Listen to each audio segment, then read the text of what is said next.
नमस्कार दोस्तों, N G के बी यूट्यूब क्लासेज में आपका स्वागत है। साथियों, शिक्षा मनोविज्ञान के रीट भर्ती के लिए अति महत्वपूर्ण क्वेश्चन आपके लिए 20 क्वेश्चन है। 20 क्वेश्चन अति महत्वपूर्ण है। साथियों, शुरू करते हैं, अच्छे से समझना। ठीक है साथियों, तो करते हैं शुरू। और यह रहा आपका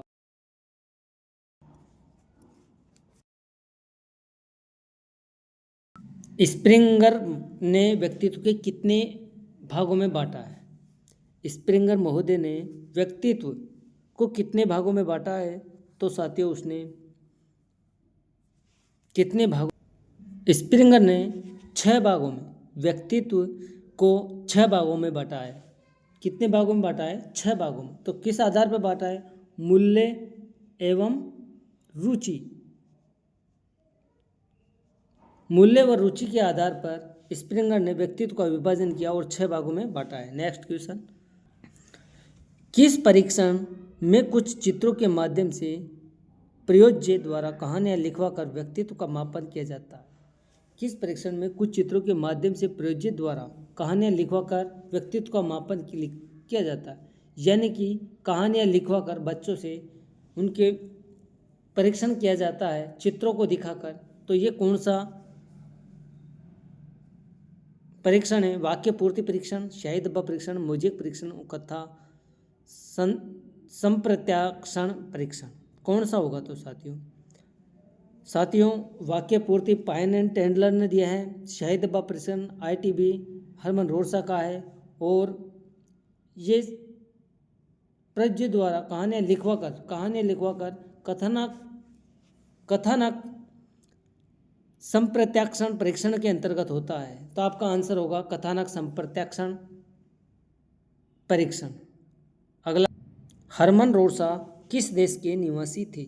साथियों, हरमन रोरसा जिन्होंने शाही डब्बा परीक्षण तैयार किया, और शाही डब्बा परीक्षण 1921 में, जिसमें 10 कार्ड होते थे, वो हरमन रोरसा किस देश के निवासी थे? तो साथियों ये स्विट्जरलैंड के निवासी थे। कहाँ के थे? स्विट्जरलैंड के। अगला, हरमन रोरसा का जो परीक्षण था उसका निर्माण कब किया गया? तो साथियों मैंने पहले बताया था IBT परीक्षण 1921 में हरमन रोरसा ने 1921 में परीक्षण किया, और इसमें 10 कार्ड, कितने कार्ड थे? 10 कार्ड थे जिनके माध्यम से परीक्षण किया जाता था। ठीक है साथियों, नेक्स्ट क्वेश्चन, मनोविश्लेषण विधि के जन्मदाता। मनोविश्लेषण विधि के जन्मदाता थे सिगमंड फ्रायड। कौन थे? Sigmund Freud.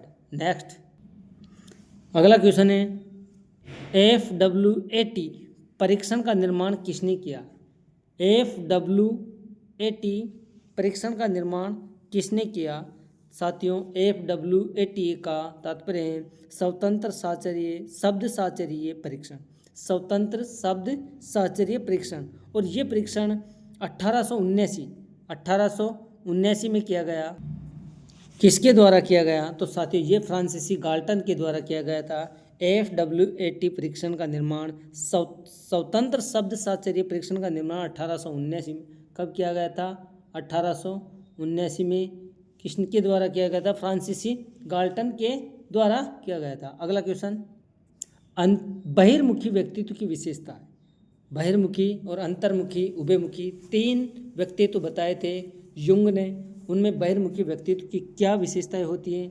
तो बहिर्मुखी व्यक्तित्व, यह लोगों अत्यंत सामाजिक होते हैं, आशावादी व क्रियाशील होते हैं, जल्दी ही मित्र बना लेते हैं, उपयुक्त सभी। तो आपका आंसर होगा उपयुक्त सभी, क्योंकि ये लोग अत्यंत सामाजिक होते हैं, क्रियाशील होते हैं, आशावादी होते हैं, मित्र बना लेते हैं। तो आपका आंसर डी।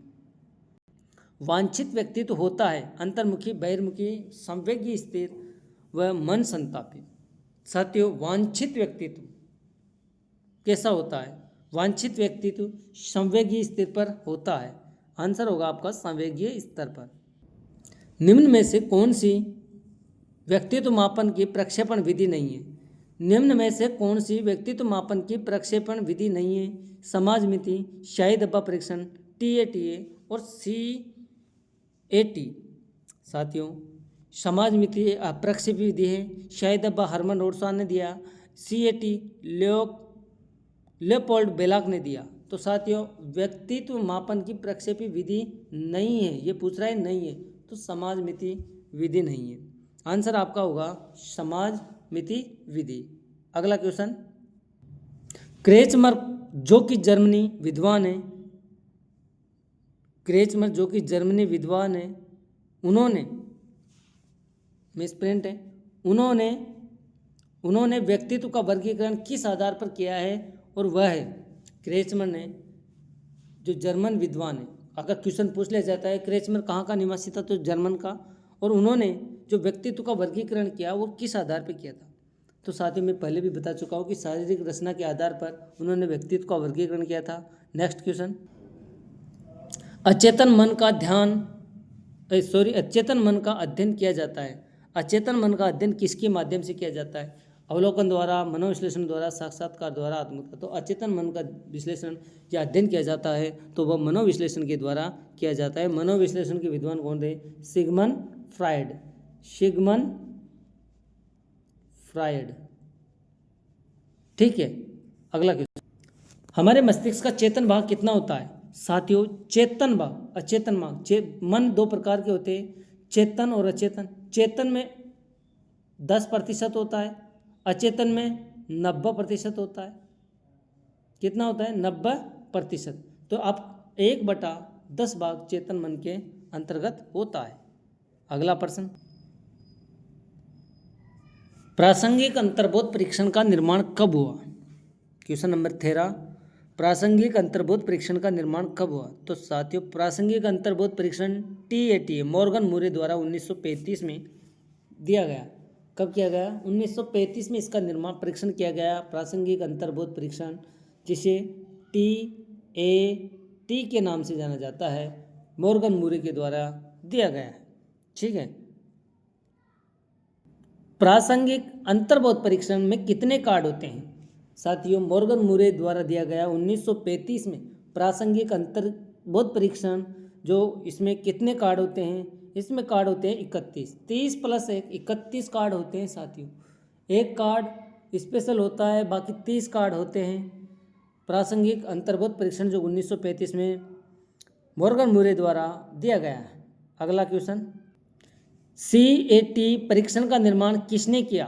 CAT साथियों CAT परीक्षण का निर्माण किसने किया? ये किया गया था CAT परीक्षण 1948 को याद करो, किसने दिया था? ये दिया था लियोपोल्ड बेलाक ने। किसने दिया था? लियोपोल्ड बेलाक ने दिया था। ठीक है, अगला क्वेश्चन,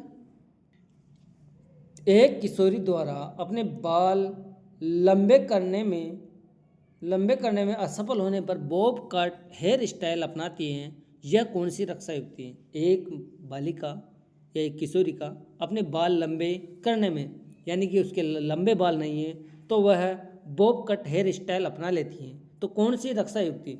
पलायन, प्रतिगमन, युक्तिकरण और प्रतिक्रिया निर्माण। तो आंसर आपका होगा इसमें, आंसर क्या होगा साथियों?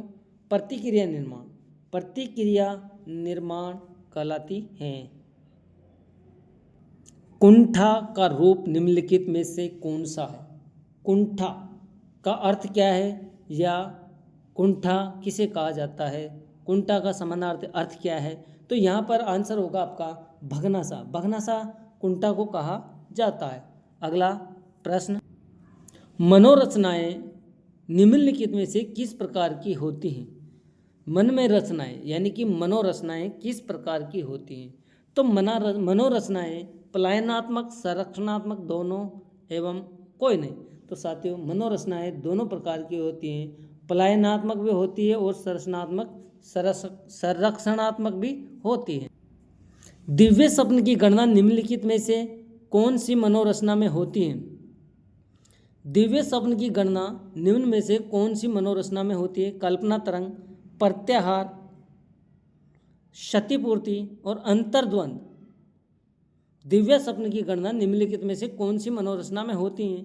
कल्पना तरंग, क्षतिपूर्ति, प्रत्याहार और अंतर्द्वंद। तो आंसर होगा आपका इसमें कल्पना तरंग, दिव्य स्वप्न कल्पना तरंग के समान होता है। ठीक है। एक छोटे कद की लड़की ऊंची ढील की सैंडल का प्रयोग करती है, वह किस रक्षा युक्ति का प्रयोग करती है? यानी कि एक छोटे कद की लड़की है और अपनी हाइट को ऊंचा दिखाने के लिए ऊंची ढील के सैंडल पहनती है, यानी कि ऊंचे ऊंचे सैंडल पहनती है, तो किस रक्षा युक्ति के अंतर्गत आता है? क्षतिपूर्ति, प्रत्यक्षीकरण, प्रक्षेपण व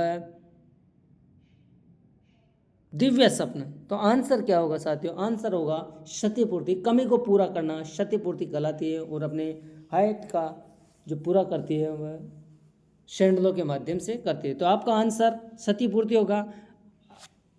वीडियो कैसा लगा साथियों? अच्छा लगा तो कमेंट्स करना, लाइक करना और चैनल को अवश्य सब्सक्राइब करके बेल आइकन को अवश्य दबा लेना, जिससे कि हर नोटिफिकेशन आपके पास पहुंच जाए और आप एग्ज़ाम के लिए अच्छी तैयारी कर सके। धन्यवाद।